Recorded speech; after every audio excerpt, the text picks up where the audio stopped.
Welcome to the Blooming League of Original Podcasts.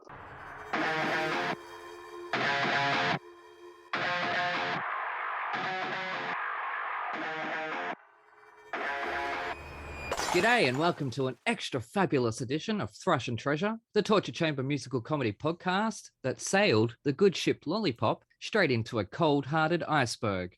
And speaking of good, I'm not, but I am Aaron, and I'm joined as usual by the Dr. Phil to my Oprah, but instead of delivering deep advice, he's dishing out deep diva dives because he's Evan the Metal Man. How you doing? There you go. How was your week? In 25 words or less. Building stuff so my disabled son doesn't spill food on himself. That is awesome and very admirable. You were telling me right before the show.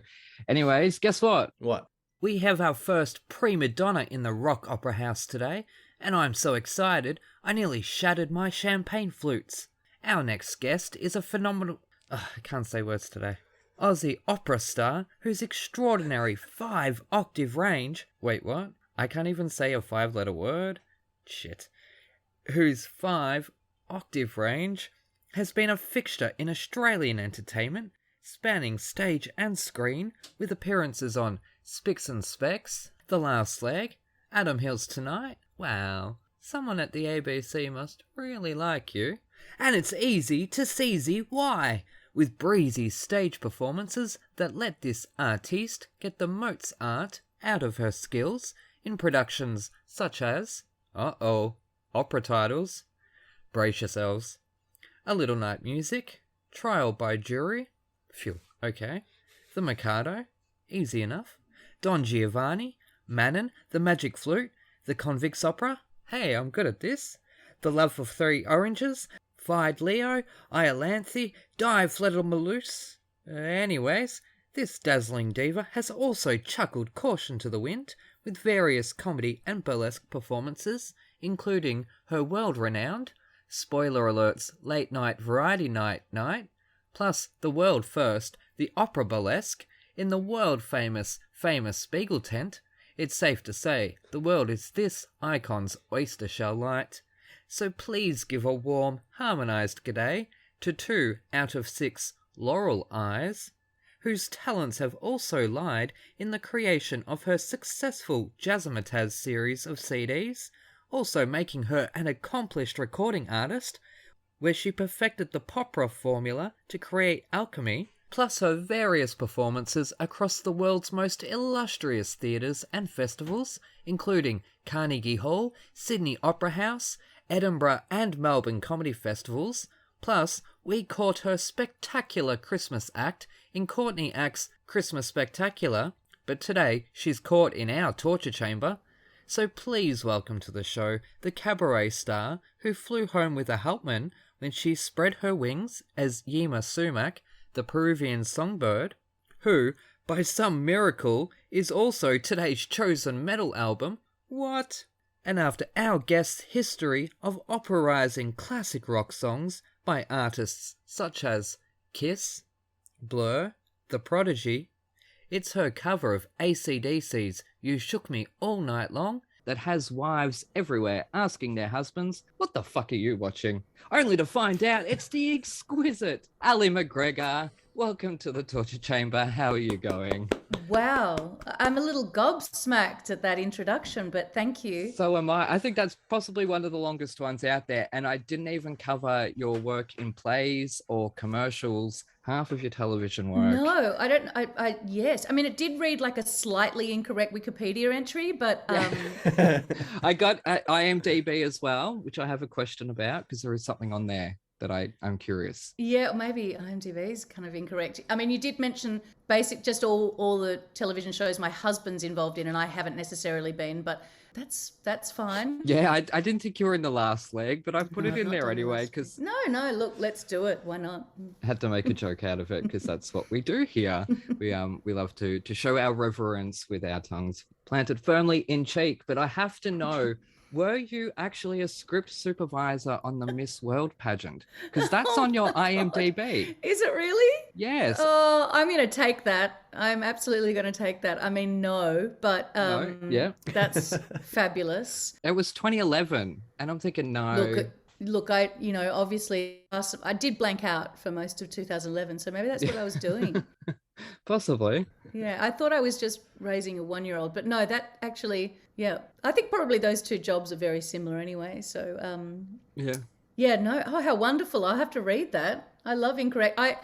There is an Ali McGregor who is a Christian musician in America who plays violin. I sometimes get that. There's also a goalie for the Scottish hockey Olympic team. Ali McGregor. I believe he's Alistair, but goes by Ali. Okay. So I get a few of those alerts as well on, my Google alerts. And the other wonderful thing is Kylie Minogue's manager. She's now married and her name has changed, but her maiden name was Ali McGregor. And so every now and then I get emails from people who have both her and myself in their address book, sort of lovely discussions about Kylie's upcoming tour and get some lovely insight. I ended up having a night out with them one night and we actually managed to share this sort of weird little coincidence. But no, beauty pageants. Fantastic. Yeah. It is really surprising how often we'll have a guest on and the wiki is wrong. Oh, no, that's not surprising. Yeah, it is not surprising. It is just embarrassing, that's all. But I'm so used to it now. Sorry, Evan, are you trying to tell me that the internet is sometimes wrong?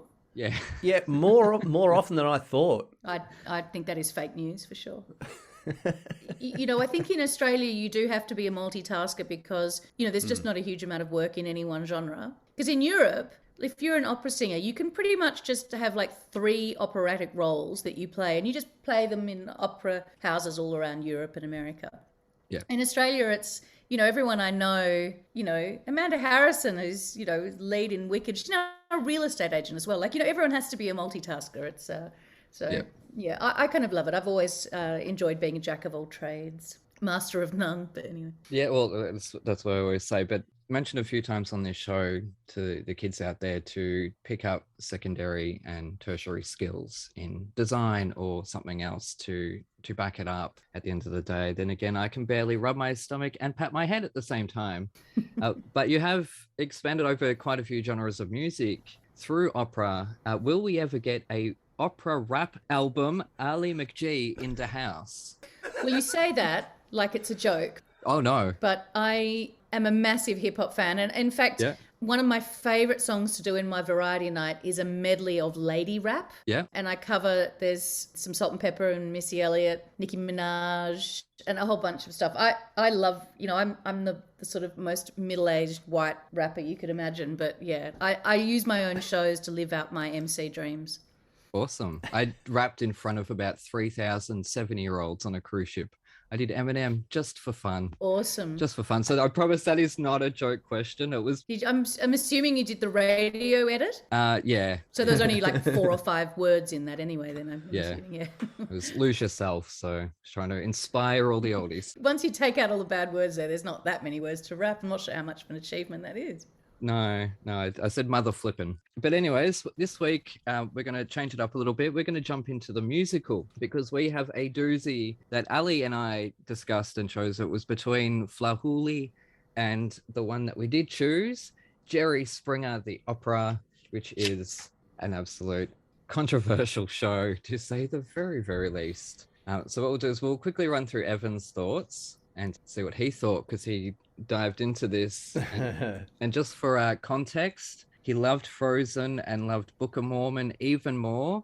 So how's he going to go with this blend of classical highbrow with the lowbrow? I'm very curious after what you asked me before. Where's the highbrow in Jerry Springer the opera? Or the quote-unquote highbrow. The singing that I cannot do, let's just say that.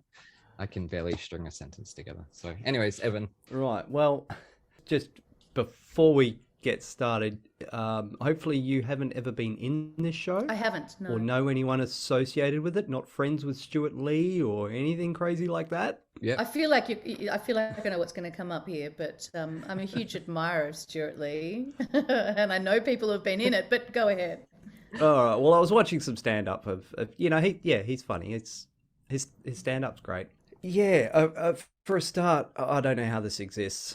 As usual, everything's a musical, but I mean, does everything have to be a musical? Yeah, there's no story here. There's no story whatsoever. There's no character development. There's barely any conflict. Well, There's no one learnt anything. No one grew as a person. Have you watched Jerry Springer, the TV show, though? yeah. Yeah, well, this is the thing. I mean, it comes across like the first act is coming across as a parody, and you can't parody Jerry Springer. He's already a parody of humanity as it is. Like, they literally just put portions of the show on stage. Yeah, to music. It didn't change anything, They didn't need to. and then just swore a lot. Don't you, sorry, I need to cut you off here because don't you see the musical nature, the theatrical nature of those fights, of those episodes in Jerry Springer? That's why it works so perfectly on stage. Anyways, it's your opinion, not mine. I'm just getting defensive. Do you know what it's like? It's like, you know, when a video is viral where there's someone talking and someone puts it to auto-tune and it is hilarious. This is essentially what they did. They got Jerry Springer and took episodes of that and then just put it to a tune for shits and giggles. And it's a comedy show. It's a musical. I absolutely love it. I feel like you've slightly missed the point of it. And Yeah, I think so too. No, like I said, I mean, I'm in my 40s. I think Jerry's hasn't really gone anywhere, but yeah, I've seen enough Jerry Springer. But yeah, the entire first act I found was just completely meaningless and didn't mean it was completely pointless. He gets spoilers. He gets shot at the end of the first act and goes to hell. So you can just disregard the first act entirely. It is just the show on stage, sung with just excessive swearing. And that's a bad thing? No, a good F-bomb well placed can be comedy gold. This is just swearing for the sake of swearing. You know, when you pick up your kids from school and you bump into one of those mothers where every second word is F this and F that, and you're slowly backing away going, you're not my people. Well, Act 1, not my people. did you watch the video of this or just the audio? I did no. I listened to it all the way through, and then I watched the pro shot because for some reason Aaron has the DVD. And so what? This some reason you said to me before it my heart clenched up inside my chest because I knew this was coming. Anyways, well, apparently keep it was going. getting pulled off the shelves. Yeah.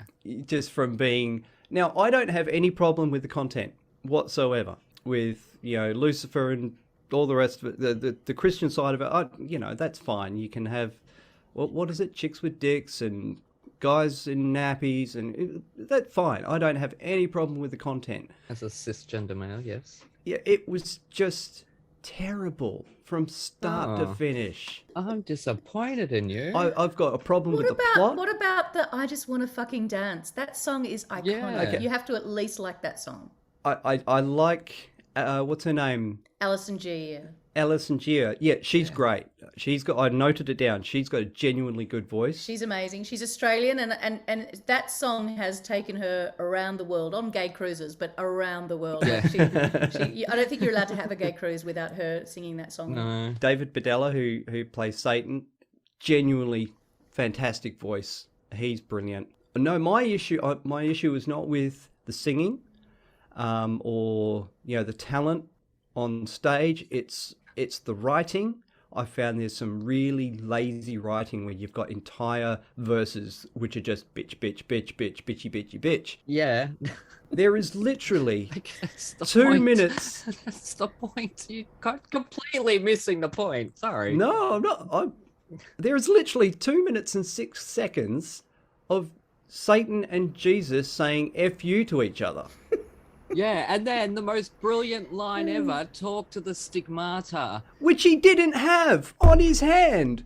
They forgot to put a red mark on his hand. Well, it technically should be on the wrist. If it was in the hands, he'd fall off the crucifix. But anyways, that's either science. way. Anyways. But yeah, no. There's no story. There's no character development. No one learns anything.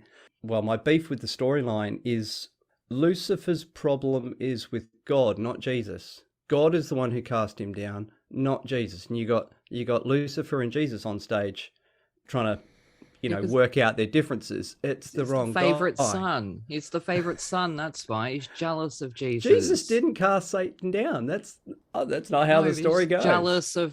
You didn't hear what I said. He's jealous of Jesus being the favorite son. You should know this. Being the favorite son, being the youngest in a family of 15. Either way, it should have been God on stage, not Jesus. He did come on. Jesus is funnier. The thing is, and I've never been in this show, and I'm in no way a spokesperson for it, but I think what I love about this piece is it's complete and utter nonsense. Yeah. It highlights the fact that the Jerry Springer shows made no sense. No one ever learned anything. It never went anywhere. It was ridiculous. People would get up there and spout, about God, and you realize that they, have maybe read the Bible upside down. I think the whole idea of this was that, it's highlighting the just complete nonsense. And I don't think we know. I mean, I'm sort of in my late 40s as well, and so I remember Jerry Springer being on TV, but I don't think people, young people would know. There's not really anything like it on TV. It was absolutely extraordinary, and for an Australian to be watching this show, it seemed so, and I think British people as well, it seemed to typify just the worst part of American culture, and I feel like this was just satirizing that completely, and it was written as a comedy show for the Edinburgh Fringe Festival. So I think you have to really put that in context. It was never planned on being at the Sydney Opera House. The fact that it was with Kate Miller-Heidke and David Wenham and people and Marcus Graham, and it is hilarious in itself. But I don't know. I think art sometimes tries so hard to be so intelligent and have so much worth. I just think it's so refreshing to someone just come out and swear 174 times in 66 minutes, and I think it's great. Fucking A. That's what I say to that one. Like, look, this, I was when was this? 2005. So I was 20 when this came out. Very much the target audience with that. But I'm into intelligent humor as well, as you know, but I also like the stupid and the silly, and that's what this is. But it's done in such a way where they are, instead of just shouting at each other, they're singing, and they are just singing, talk, or whatever they're doing, and there's all the overlaying, and you got the audience that are, doing their chanting in song as well. And I don't know how thought this was a guarantee that you would like this. I am in so terms shocked. of they missed a huge opportunity. There was not one Steve chant, which was a staple of the show. And the one time I noticed the audience in the pro shot was when the Ku Klux Klan start tap dancing and they light a freaking cross, and the crowd are literally going, I'm not sure if I can clap this. There's a really awkward clap going on. Yes. And I agree, because that was pointless. There was no... now, I'm not, like I said, I'm not offended by it. I just didn't find there to be a reason for it. But isn't that, you said you like Book of Mormon? Loved it. Genius. There's a couple of times in Book of Mormon that has that same time where you're almost putting a mirror up to people and making an audience actually really think about, why am I offended at this? Should I be offended at this? I think it's really good for us to sort of soul search a little bit about what triggers our offense and whether or not we're getting offended on behalf of someone else. I think all of that sort of stuff is seriously clever. I mean, they're very, very smart. Yeah, that's tap dancing Ku Klux Klan members. Like, it's so stupid. It is so silly. It is springtime for Hitler. Yes. But just done in such a way that is more fuck you than the PG-13 Mel Brooks version. That's normally with these, I'll listen through blind, just listen to it at work, and usually I'll go, it'll either the musical will either lay itself out nicely and I'll get the gist of the whole story, or I'll be completely lost and then I have to go find out what it's about. Mm-hmm. This one didn't lay out a story, and I knew that there wasn't one. And I started looking and realized that there still wasn't a story there. Then I sat down and watched the pro shot with my wife, and we're both looking at each other going, this is just awful. This is just plain awful. It's definitely of a time. I don't think it would have the same, it wouldn't, well, it wouldn't be written now. I think it was definitely of its time. Have you ever seen, I'm trying to think, and I'm actually trying to look up here, Stuart Lee did a stand-up show about this and about the reaction, especially in America, as far as blasphemy goes. And Oh yeah, it was petitioned, and it caused all sorts of issues. Well, it's fascinating if you find, and I'm sure there is a DVD, or it's online, of the stand-up show he devotes to this and about blasphemy. And I think it puts the show, it might make sense of the show a bit more for you, because you see what was going on in his head and what he was trying to do with this piece. And the whole idea of blasphemy, he really turns on its head. It's really, But like I said, I don't have a problem with the content or the themes or what he was going for. It was there purely... wasn't enough meat in the story. Is what you're saying? There's no. There was a lot of meat in that story, but yeah. I think there is too, because I mean, I literally... There's a whole existential thing in heaven where he says that he's not here for conflict interest or whatever, conflict resolution or whatnot, and he has his Valkyrie that is his sort of inner conscience, I think. I don't know. I could be reading too much into it. And he ends up back at the start, having achieved nothing and learnt nothing, and on we go with the next episode. Yes, that's what happened with Jerry Springer. Goodness gracious me, don't you remember? And people would come back, 3 years later. Yeah, see, that's what I would have liked to have seen. Position. I would have liked to have seen a story about some guests who, keep coming back and, forgive each other for their sins, and you could have done a story. But why? I think there is. I just think it's maybe not deep, but it's there.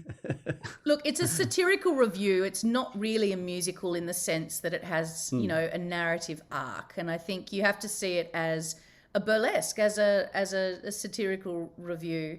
The show is just called Stand-Up Comedian, the Stuart Lee, which I do recommend you watch as a companion piece to this. But I think maybe presenting this as either a musical or an opera has given you a bum steer, because it's really not. It's a comedy review. Fair enough. Well, yeah, my my final thought was violin strings are expensive, and this was a waste of strings. You are as bad as your brother. I am so shocked. What did you think of Flahuli, quickly? Because did you get to listen to that? I did listen through it once, yeah. Did you actually like that? I didn't have enough time. It's old. Was it the original recording you listened to? Because it's a very with Yma Sumac. Yeah, it's a very different sound in the 1950s. The sound of the vocal production. Yeah. There has been a more recent production to it. I mean, Yma Sumac was really just pushed into this. They sort of just made a role for her singing some of her own music, because she was a very big hit for Capitol at the time, and they just wanted her in it. Doesn't make huge amounts of sense having her in there. The debut of Barbara Cook, who's a wonderful. But it did close a lot. It has a lot to say, I think, as well about the time in the 50s, and a lot of people think it closed early because of the whole, everyone trying to find communists, and it was thought to be making comment on the American way of life. This was the McCarthy trials and stuff, so that's a funny little angle that you might not see on the surface of it, but is playing. Yeah, I only listened through and then didn't get a chance to actually look into it because you changed the musical on me. I did, yeah. Yeah. I made that executive decision because I actually thought, I was convinced that you would love this because it is so silly and stupid and offensive. I was listening to it going, you've chosen this because you think I would find it funny. And I'm sorry, this is just downright awful. And I'm going to give it a -7 for the 7th layer of hell it deserves to be on. Do you know what? I think Stuart Lee would be proud of that review, and I think he'd be proud of that rating as well. I feel like that's what he would want. Yeah, stick in the mud. Well, I'm going to dip you in chocolate and throw you to the lesbians, which is one of my favorite lyrics. And the other one is probably my second favorite lyric of all, is there is only one cure for unrequited love, chocolate and howling at the moon. And then they all start howling. That is just one of the silliest lyrics and silliest moments in musical theatre. Also quite true, though, really, if you think about it, surely. Yeah, every night, Ali. I tell you that, every single night. Well, it looks like Jerry has sprung. So we're going to chuck to a quick ad break because I am utterly disappointed in Evan. I couldn't hold my tongue. That was just... I'm so... Oh, it's... Well, I mean, I've been really diplomatic and quite often on this show, I'm literally facing someone who was either in it or wrote it. And you have to find some good, even if you're not a fan. We're not going to insult guests. Come on, we're like, your work was shit. No, that's not what we're here. I do my best not to insult people. No, but again, even if I think if you were talking to someone who was part of this was written to have reactions of severe love and severe hate. It was not written for anyone to have it was nice. So I think this is a good reaction. This is what was wanted. You wanted extreme reactions, and you've got it. I think it's good. Yeah. Job done. Tick. Let's say our show is not always going to be successful every album. But anyways...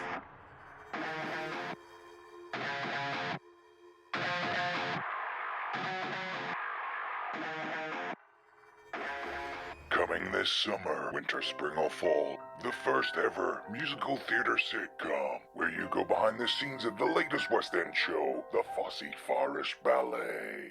Where's the important stuff? Aha! £1,000 a week ensemble rate. That's what Mamma Mia likes. Starring Philip Joel and a West End cast featuring Kerry Ellis, Darren Day, Louise Demon, and Oliver Saville, and more. It all started in 1987 when I was a jobbing actress working at a diner. Yeah, it's just I had a really bad experience when I was touring Australia with a wombat. Darling! Mwah, mwah. La, la. How long have I been mentoring you? 3 months? 2 years. So her name is Henrietta. The horse. Yes. I've managed to secure you an audition for the biggest, most innovative, and the latest show to be going into the West End. Joseph and his Technicolor Dreamcoat. Think more along the lines of Panto. Frozen. You can watch this episode for the price of a coffee. Simply go to www.thefosseforestballet.com. Any and all profits go back to theatre charities, acting for others, and the theatre's trust. You'll laugh, you'll cry, and you'll see a grown man in sparkly tights. Tight nights. Nice. Tights.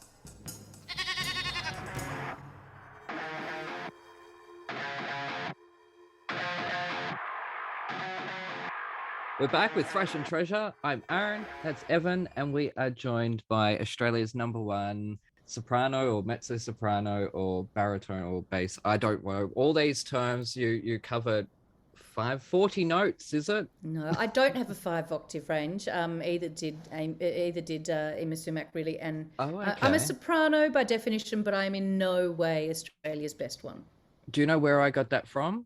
Michael Feinstein's video of you performing. Oh, bless him. He's written it on there. That's where I got it from, and I read it there, and I'm like, oh, of course, if he said it, it must be true. I take all of that back. It is true. If he says it, he is. Yeah. Because when I saw it, I'm like, hang on, is that the same? Is that the same guy with the 54 below? And yeah, that's wonderful. Because obviously, I know you've done a lot of work in the UK, but to see you performing in US. He took me to Carnegie Hall and took me to. I sang, an Yma Sumac number with he's the artistic director of the Pasadena Pops Orchestra, and I sang that in LA with him, which was fantastic as well because one of the guys working, one of the stage managers working, came up afterwards and said, "Oh, I want you to meet my mum. She's in the audience."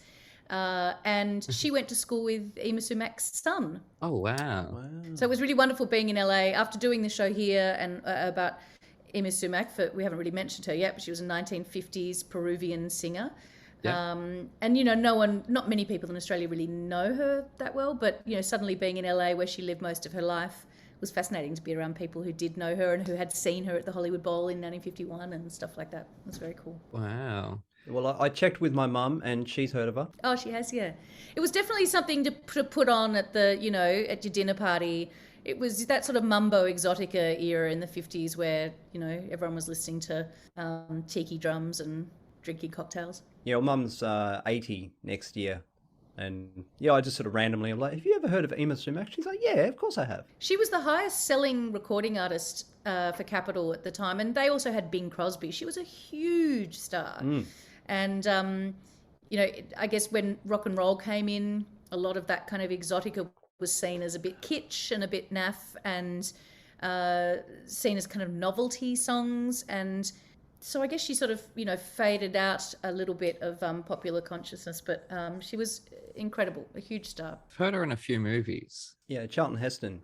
Oh yes, well that was the one big movie she was in. But she's also, they've used her music in a lot of soundtracks. The Big Lebowski, there's a really famous scene where the girl's jumping nude on the trampoline and they're playing Atul Hooper.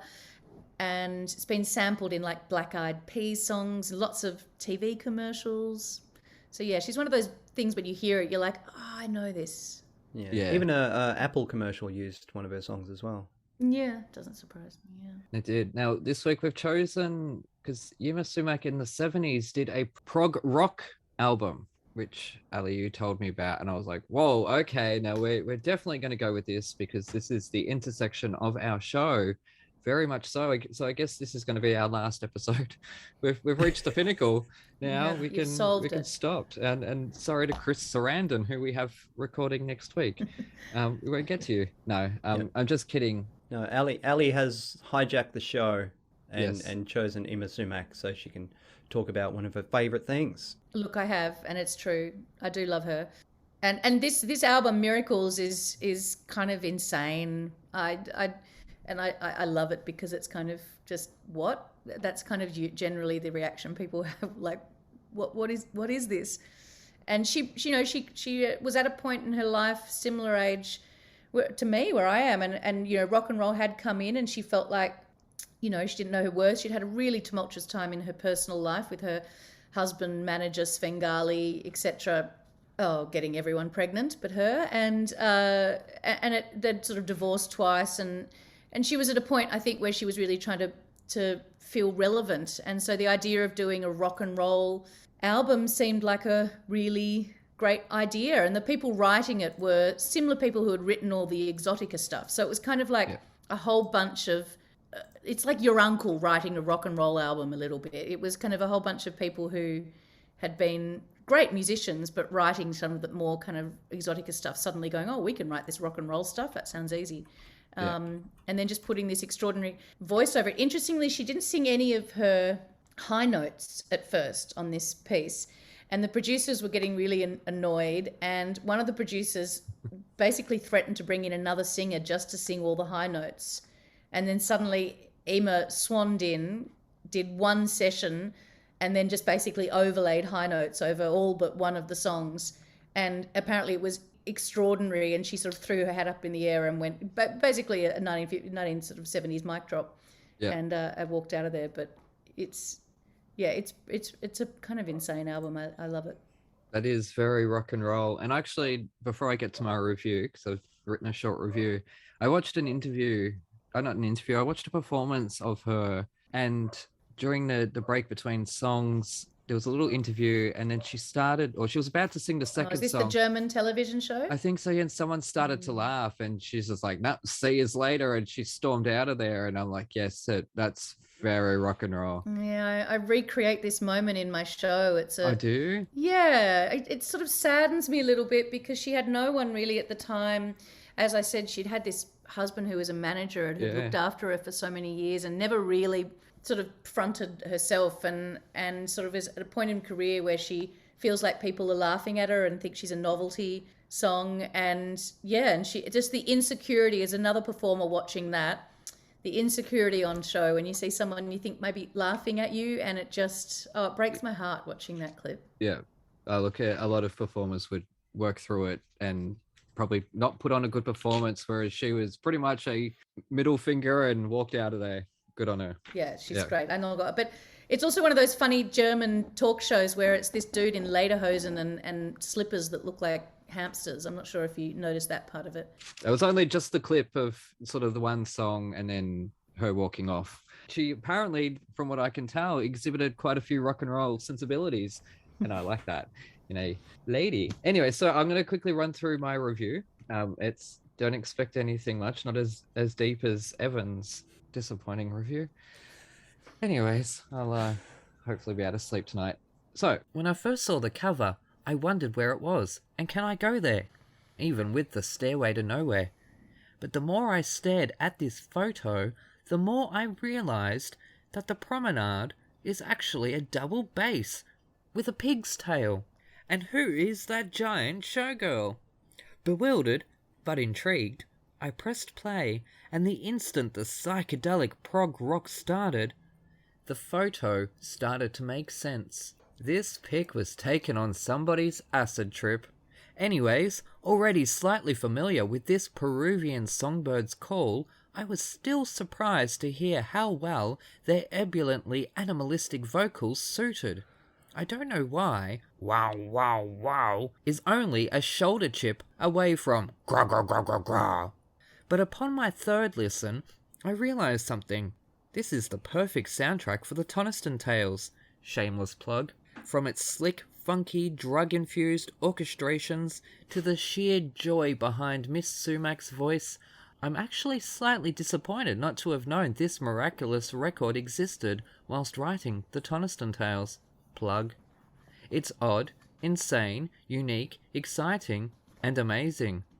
Which is just how one would describe the Pluggiston Tales. Oh shit, I just can't do words today. And speaking of words, lyrically, this was the most clear album yet, even with the guttural squeaks and squeaky guttural zizzes. Overall, I felt this album was an act of God, and in the end, after 22 listens, it's clear to me that Yma Sumac, you're a Sumac, we're all a Sumac. 5 stars. I really loved this album because, as you say, it is insane. It is just crazy. It's animalistic. And I know that was her sound, that was sort of the bird calls and nature and sort of tapping into that. But having that funky guitar behind it, and yeah, I really enjoyed this. Thank you so much. I'm so disappointed I didn't know this beforehand. Why didn't I start this podcast years ago? So yes, I love this. And I know Evan and I had an argument about it because when he first pressed play, he messaged me and said, "This is opera." And it turns out he was listening to the wrong album. So although it's still not opera. Well, it's prog rock. No, I mean even her other albums. I mean, I went into a deep dive into Yma Sumac. Oh, did you? Yes, she is a force of nature. Unbelievable voice, just incredible. I'm really annoyed. I'm annoyed that I'd never heard of her, because you know in the back of your mind there's all the greatest singers of all times, all your Freddie Mercurys and such, and all the biggest bands of all time. You've at least heard of them. Spice Girls. Why have I not heard of Yma Sumac? When just her whistle register, and to hear her go from the highest of whistles and go all the way down through the register and end up with that grumbly, what is it? What do you call that growl she does? Growl. And she'll go right through the scale and there's no skip in the middle. It's incredible range. It's just, she's amazing. She's a force of nature. She's just a one-off. Like I've always thought that everyone has the capacity to sing. They just need to learn how to use their voice. But not everyone can sound like Yma Sumac. She was born different. Yeah, they need to learn how to breathe. Well, yes, breathing has a lot to do with it. But she was completely not classically trained at all, and she says, although it's very hard to sort of sort between the sort of contrived mystique and reality, but she did say that she learnt to sing walking in the mountains of Peru, listening to the birds and the animals and nature. And I think that does make some sense, because you can hear in her voice, and not this album necessarily, but things like Tumpa about an earthquake, or Chuncho, which was also in Flahuli, which is about birds or the forest creatures. It's and I sing Chuncho in my show, and that I know, song I've seen it. go in. Oh, have you seen the show? I saw the YouTube video. Oh, holy cool. shit, Ali! Oh my goodness! Do you know how many people from New York I've sent your video to that have said that to me? Holy shit! Who is that? Oh, yes, that's awesome. It's an incredible piece, and when I sing that, I feel like I almost go into a trance, because there's something it does to you. It is these kind of really animal noises that come from somewhere else completely than when I sing anything else. And I think that's why I love her so much, because it is it's truly visceral, her music and her singing. And as soon as I sort of start deep diving about her life, and I've actually become quite good friends with her former makeup artist, and so I own a lot of her jewelry and clothing, and I was going to say, you have her makeup box. I have a makeup box, yeah. I know. Wow. I was like, how the hell? It's actually a fishing tackle box that she used with all the little bits out of it. It's just in the other room. I could get it for you in a sec. That's so theatre. You wear her jewellery on stage. I wear all her jewellery on stage. I have some of her support underwear. It was unworn. It's still in its packets, but no, I have a lot of stuff, and I have a couple of her original records. I have Birds and Nahala's Lament, which was in Flahuli. Yeah. And then I got, this one was actually given to me by Michael Feinstein after I did that, which is her doing the Yma Way, which is, in the jungle, the mighty jungle. Yep. Which you also do, yes, with your jazzmatazz. Well, I do that in my kids' show, but I don't do that. But I have a lot of her stuff, and I really try and keep her sort of legacy alive, because, as you say, I think everyone should know of Yma. I think she wasn't given the credit that she deserved in her lifetime, as well, as far as being a musician. She was very much overshadowed by her husband in that respect of writing the music. So much of her music is improvised, and I think she hasn't been credited a lot of the time as a songwriter, but she's had a huge impact on those songs. And when you do hear her, you think, well, you couldn't write that, could you? You couldn't mark it down on a piece of paper. It's absolutely... I'm so glad you guys have enjoyed her and this album, because, I think she's extraordinary. Yeah, it's just sort of so crazy. Yeah, I was... Again, after we'd watched Jerry Springer. Yeah, you didn't like that, but you liked Yma Sumac. What's happening to you? Again, I put it on, and I've got a PA speaker in the lounge, because, TV speakers are terrible. I ran it through the PA, cranked it up. Is it Chuncho? Chuncho, yeah. Cranked that up, and my wife is just sitting there sort of gripping my hand tighter every high note and just going, she's incredible. She's amazing. What the hell? How have I never heard of this before? Literally getting tingles. Yeah, she's phenomenal. I don't know how you can't appreciate what she can do. I mean, while you're looking at YouTube clips of her walking on stage, the clips that walking off stage, sorry, the clips that I saw was her harmonizing with a flute, and like, oh my god. And there's times where you can't tell which is the flute and which is her. Can you? Yeah, and I watched a lot of. I tried to find what I could with documentaries, and there's not a lot out there. There was a few about her life, but a lot of them are in Spanish. So I just let them run. Like I'm at work, and I just let them go on the TV, and occasionally it would flip into English. And there was this. The other thing that amazed me is her voice doesn't seem to wane as she gets older. Like she was literally at Machu Picchu. Oh yeah, it's an incredible video. Singing along with birds, that random birds that would fly by, and she was singing along with them. And she looked to be in her 70s or 80s at that point. Mm-hmm. And she's still pulling it off. 50 years later, and if anything, has got better. Yeah, an amazing voice, an amazing talent, and a really remarkable story as well. Her story was quite extraordinary. Yeah, so it was really wonderful to get to know her and it sort of makes sense in some small way of her voice and her music. Yeah. Certainly not a housewife from Brooklyn. Certainly not. And that was another thing that kind of had an impact on the decline of her career, because, people really did believe that she was Amy Camus, which is Yma Sumac back the front, which was just a joke that one of the band members made one night, because they were walking back and they could see her name from behind, written on the billboard, and he made a joke, and it sounds like a housewife from Brooklyn.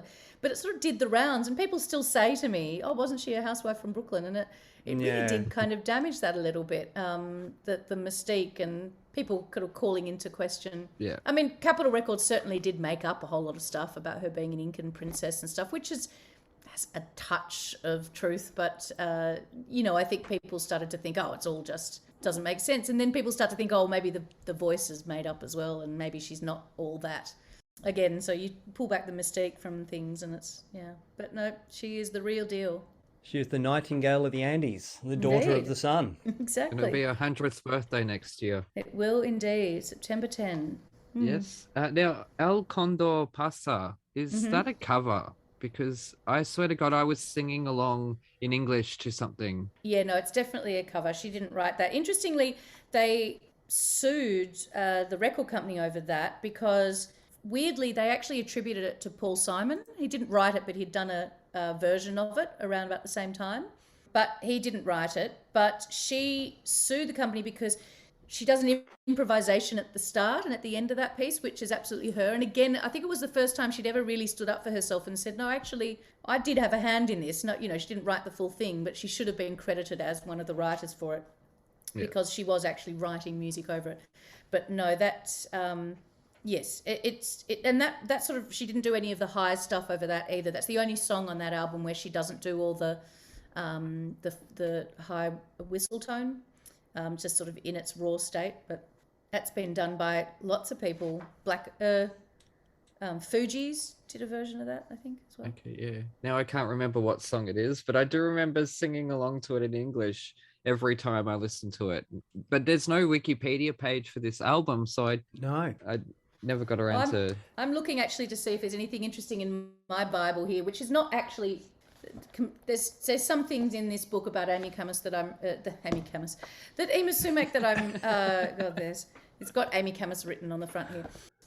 Yma Sumac that's referred to lots, but interestingly, now that I've become friendly with her former sort of assistant makeup artist, he hates this book. He says there's lots of things that are wrong in it. So I always refer to him when I was writing the show just to make sure.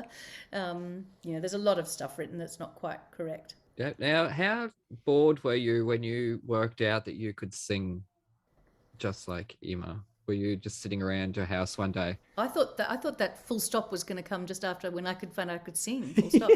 No, because I know you've answered that in another podcast when you first worked out sing. But how did you work out? What were you doing when you worked out? Oh shit, I can sing like this, because it's remarkable what you can do. I do remember playing around with this sound because of Yma Sumac, because I'd heard there was an album called Mambo Exotica, and it was a whole bunch of French DJs in the 90s who did versions of old Exotica tunes. It was a kind of a big thing, I guess, in the 90s. You'd take old 50s albums, and I think Verve opened up their back catalogue, as did Capitol, and people could just make remixes. Mm-hmm. And so I'd heard this in one of the songs, and I couldn't tell if it was an instrument or computer trickery or a human voice. Mm-hmm. And then sort of years later, I just kept hearing that same, as you say, you hear it on ads or hear it in movies and things. And it started to be like, who is that? So I started to look into it. And I think even just in the shower, when I do like to sing in the shower, I would just play around with that sound. And then I was at Edinburgh Fringe Festival, and I'd been playing this auto harp, and I decided to do a version of Shook Me All Night Long. And I usually had done it with a band, and I was doing a spot in a late night comedy club and didn't have a band. So I thought, well, you have to have the guitar solo in Shook Me All Night Long. Yeah. So I thought, well, maybe I'll just try and use that Yma Sumac whistle tone and do the guitar solo. So I started doing that song and singing sort of this high wailing guitar solo. And that became a little bit of a thing that I would, do in places. And then I think I then used it again, I think in Edinburgh. It's always sort of, I have to do some late night comedy thing and think, I better do something funny, because it's not necessarily always my thing. And I was doing Oops, I Did It Again, and I decided to make it sound like the record had sped up. So I do a verse of Oops, I Did It Again in falsetto, which it's actually on my kids' album, I think. And then just started really getting into Yma Sumac and deciding, I wrote the show about her over a few years. And yes, hopefully I was meant to do it at the Arts Centre in Melbourne last year, which was cancelled. So I'm hoping next year for her 100th birthday we'll be having some, getting that show out and about. Oh, we'll definitely be there to see it then. That's when I will get to see it, because obviously if it was meant to be last year, nothing bloody this past year and a half, I tell you that.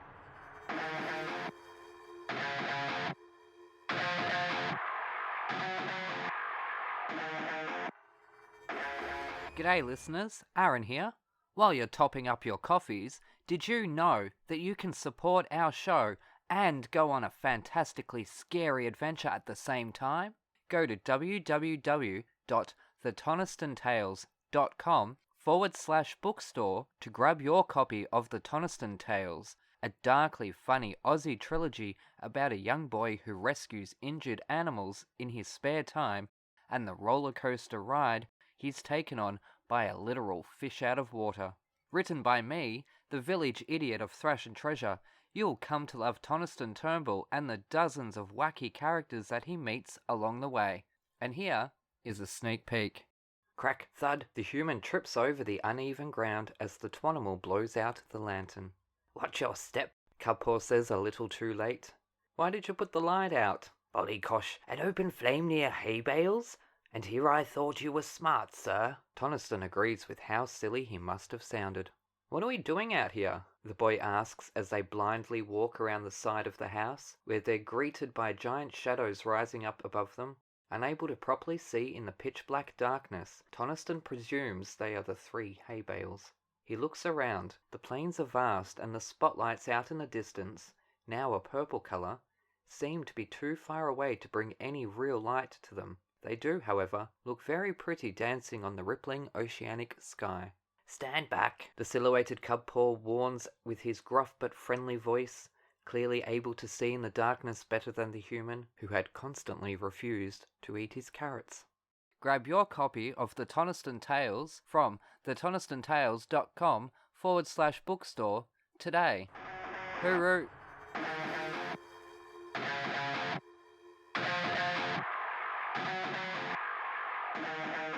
Now, okay, so you obviously sing different styles, and you've done operetta as well as full-on opera, and you've done, as you say, AC/DC and stuff. Is there anything that you do differently to prepare your voice? Obviously, there'll be different warm-up style, but in terms of preparation. No, I warm up exactly the same no matter what I do, actually. Yeah? Oh, wow. Oh, I just wake up my voice from bottom to top, really, but I don't tend to excessively warm up. I just sort of usually just hum and what they call siren through my whole range and make sure it's all awake. Just a little bit like having a little stretch before you go for a run and then get going. But I think that the fact that I did learn classically and learnt to sing operatically, it's like doing a cordon bleu course and then running a food truck. The skills, it's no less important, but I think it's great to have gained those skills, that background, that then you can do anything and you've got that sort of foundation, I guess. So that's how I see that operatic training, no matter if I'm just singing Shook Me All Night Long, it still absolutely comes into play. It's still there at my foundation, at my core. Do you have a least favourite warm-up song? Oh, I tell you what, my least favourite is any group warm-up is my least favourite warm-up song. Yeah. I do my own warm-ups. I don't like when you have to do group warm-up songs. So no, all of them are my least favourite. Because you've said you're not a fan of competition. Oh, no, it's not even competition because I don't think warm-ups are necessary. A situation when you're in a room of singers who may or may not be trying to outdo each other. There is that. I'll be honest with you, it doesn't often happen. I don't often get, we might just sing one of the songs from the show we're doing to warm up or something like that, but I don't often get made to do, not since sort of the amateur dramatic days, really. Yeah. Okay, opera sets fascinate me because I sometimes just look up opera sets from around the world. They are magnificent. Yeah. But I've also heard some horror stories from cast and crews and from audience members not being able to see scenes and stuff like that. Do you prefer a big grand set or something more minimalist to work with? Oh, look, I just like working. I don't really care too much. But I have to say, my favourite sets have probably been minimalist ones. I'm a really big fan of fantastic lighting. And the most recent piece I did, Lorelei, with Victorian Opera, which we did last year. We did this year, oh my God, time is a construct, in Queensland for Opera Queensland, and we also did it at the Palais here in Melbourne. That Marg Hall did the set for that. It's just 3 very simple boxes. And then Paul Jackson, who did the lighting, just did extraordinary work with the lighting using LEDs and all sorts of things. I found that extraordinary. The lighting it was almost a character in itself, and it really impacted how I performed. It had a real impact on me. That was probably one of my favourite sets, and its simplicity was absolutely apparent. But talking of some of my favourite horror stories of sets. Yes. And not necessarily ones I have witnessed myself, but, these sort of urban myths that I adore. Yeah. Tosca, where at the end she throws herself off the building to her death. And in one production in particular, they had a little trampoline to catch her.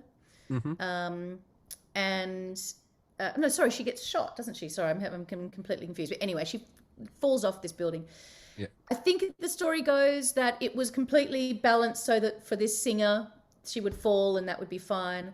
But on the night she was sick and her understudy went on, and the understudy was a little heavier.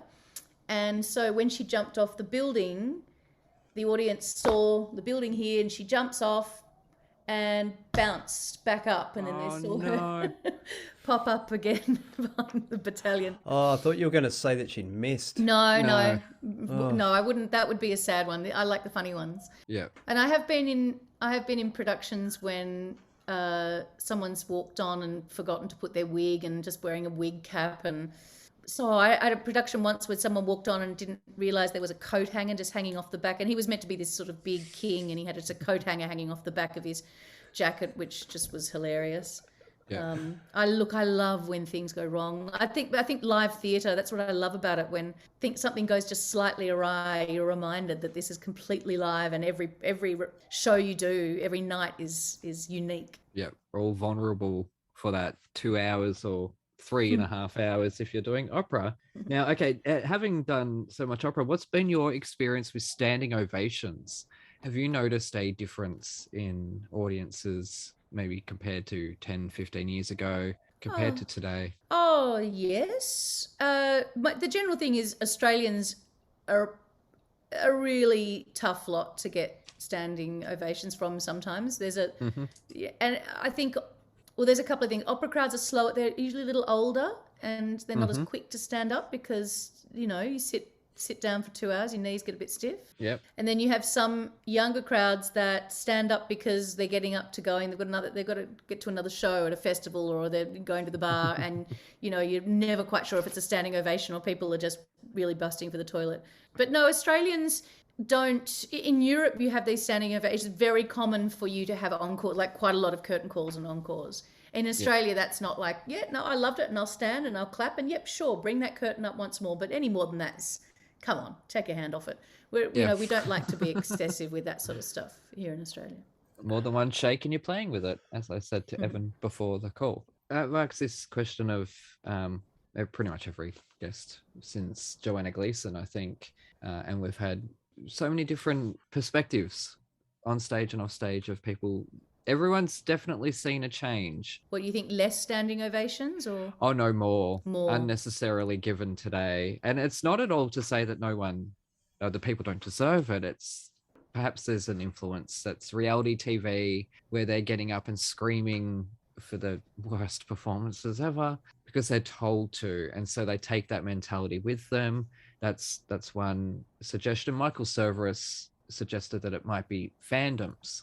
That's their way of showing their fandom, like that they can be the loudest too. There is that. I think also some productions are seeking a standing ovation, and so that the music they play, if they play it at all, like they didn't always used to play music in a curtain call, and now the music's chosen specifically to well you up to sort of stand up and cheer. I've heard productions that have recorded backing tracks having recorded audience sound, actually having the cheering and screaming on the audio in the background, which as an audience you go along with because you're like, oh my God, everyone's screaming, I'm going to scream too. So that's a little sort of false encouragement, which I don't know, you can be here for or not, I'm not sure. No, I'm totally not there for it. I'm like, sit down, just let me see out the cast as they walk off, and then I can go and we can all go, and I don't have to be annoyed by people. I'd sound like a grumpy old curmudgeon. And now, can you tell our listeners about Lorelei? Because I believe you approached our friends at Victorian Opera with this idea. Lorelei was, when I was studying music at university, there was quite a lot of German Lied, which is just German art song, written about the Lorelei. It's a German folkloric myth akin to the sirens, or even a little bit like mermaids, I guess. Okay. But there was two very famous, a Goethe and a Heine poem about the Lorelei. The idea being the Lorelei is an actual place on the Rhine River. It's a rock, and it's a place where it's coming in from the sea. There's a lot of shipwrecks. And the story went that there was a young woman, a beautiful woman, who her lover went off to sea. Well, there's various versions of this folkloric myth, but her lover went off to sea. She pined after him and was saving herself for her. She was absolutely beautiful, and all the men in the community tried to win her over. She said no to them all, and she drove them a bit mad, and people were leaving their wives, and it was, And so the bishop of the area thought, well, this can't do. This is obviously this woman's fault for being so beautiful. We should put her in a nunnery.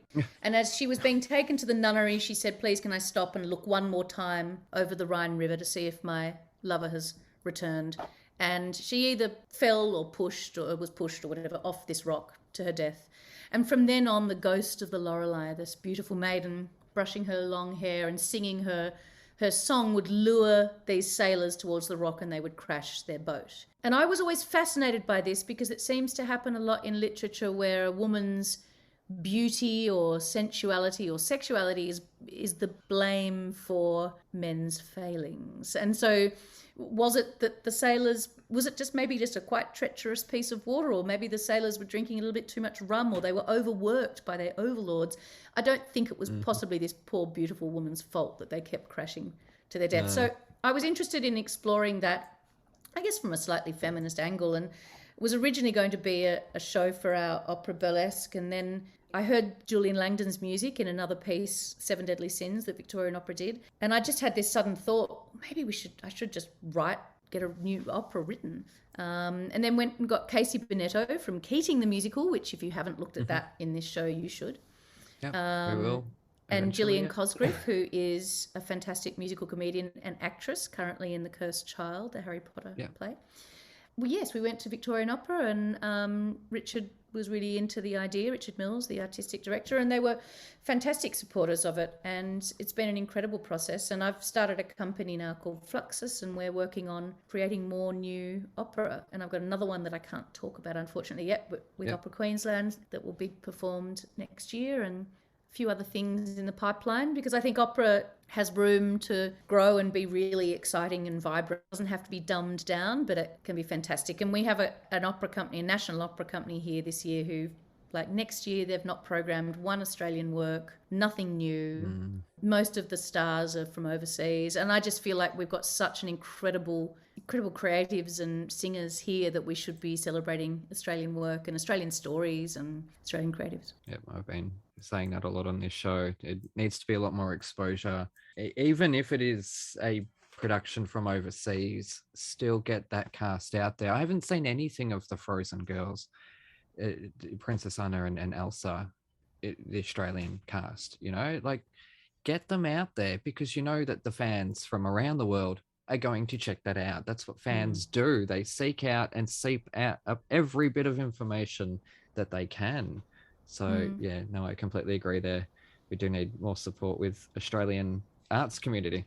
I think Australian audiences want it too. I keep getting asked by people, how can we support the arts? We really want to, and we've got incredible talent here. You go overseas and you find Aussies everywhere. So we might as well celebrate ourselves here.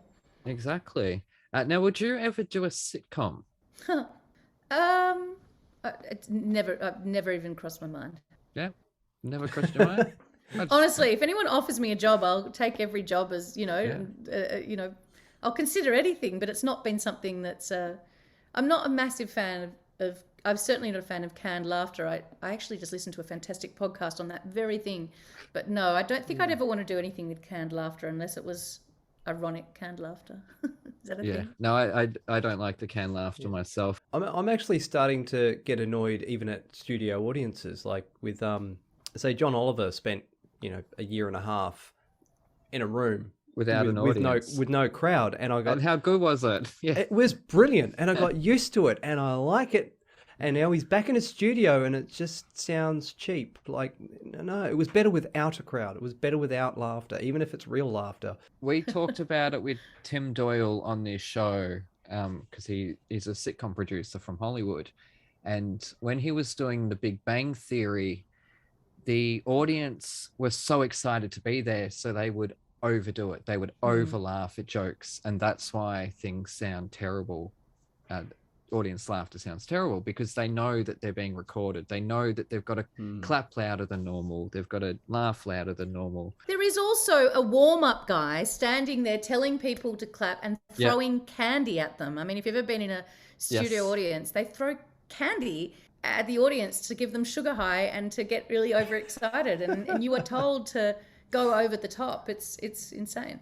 Yeah, it is. Warm-up guys, they work their asses off for this audience that are sitting there for a long time, but won't keep you much longer. Is there an opera house that you're eager to perform in? Because I know you've obviously performed in a lot of prestigious places around the world. Oh gosh, I mean, so many of the European houses are just so beautiful, and they really don't make them like that anymore. When you know standing on one of those European, and there's some in London as well, those gorgeous old theatres with the beautiful boxes and these florid. I mean, you don't always get a fantastic view from the stage in any of those sort of houses that have that incredible view, you know, the Viennese, and I mean everywhere in Europe, they're just astounding, those old opera houses. Give me any one of those anytime. Yeah, beautiful. I can't wait to go into one. Evan, have you... No, I just want to thank you for turning me on to Yma Sumac, and you know, now I'm going to start hunting down some vinyl. We'll hunt down some vinyl. There's also her site, which I helped Damon, who's her former assistant, set up. He sells a whole bunch of rare B-sides and rare things, which you can buy digital downloads and things like that. So there's some really interesting little things. He has some live recordings. I've actually I bought an old reel of a live show that she did at the Shrine Auditorium, which I just had digitized, and it's a reel-to-reel, which is pretty awesome as well. There's some fantastic, because she the recorded stuff she did, the Mumbo album she didn't really like doing. She thought it was a bit of a sellout. So in her live show, she goes to town, and you really get to hear what her voice can do. So I encourage you to seek out those recordings. Awesome. Yeah, oh, certainly will be. Like I said, me and the wife just kind of instantly fell in love with her voice, and it's just incredible. Oh, I'm so glad. Yay. And I was creatively inspired by it and kicking myself like... Well, every week I learn something. You do. Yes. So where can people find you on the social medias? Oh, on the social media, look at all the normal places, alimcgregor.com. But next year's going to be an interesting year. There's some really great stuff coming out, and you know what I was talking about so passionately before, new opera. There's one in the pipelines, and hopefully we'll get Yma Sumac up on the stage again. And I just encourage your audience to seek out Australian artists and the work they're doing, because next year it's been a really full-on couple of years, and I think Australian creatives and Australian venues and all of that sort of stuff need all your support. I went online last night, bought some tickets to the Jazz Festival and Adelaide Festival, and I think just get out amongst it as much as you can. It doesn't have to be me. Except Western Australia, because we're not letting you in. No. Thanks for that. We don't want to go there anyways. I don't care about you guys. No, it's fine. You're fine. Yeah. You're our end of the world. The posters behind me are my little tribute to shows that never happened. Oh, are they? Yeah, none of these happened. They put up the shows like there was a what's it called? Damn it! There was the Hella Mega Festival tour, which was supposed to be Green Day, Fall Out Boy, and Weezer, and they slated it for last November. And I went, no, there is no way that's happening. And sure enough, it didn't. Yeah, none of these shows happened. I didn't know that. Where they came from, because at work, someone comes and puts up all the posters for up and coming shows. Yeah. And I took a photo right at the start of the pandemic of this full wall of all these shows that will never happen. And then that slowly got less and less, and then it was an empty wall for a while, like literally nothing on there apart from people cleaning houses. Then they started going back up again, but at the moment there's like 2 posters, and it's a ballet school and car washing. You know, Well, it's- Western Australia has had more, live theatre than anywhere else in Australia, I think. So Yeah. you think about how empty it is here in Melbourne. Yeah, very empty. Yeah. Yep. It But is, at the unfortunately. moment, there's still no posters up. So Oh, bless. They'll be up again.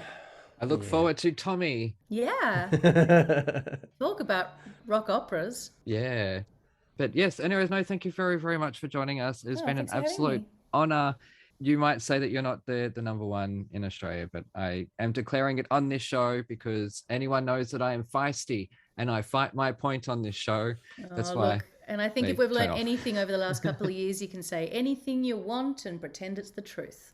Yes, no, that's true. But yes, anyways, to you at home, you take care and we shall see you next time.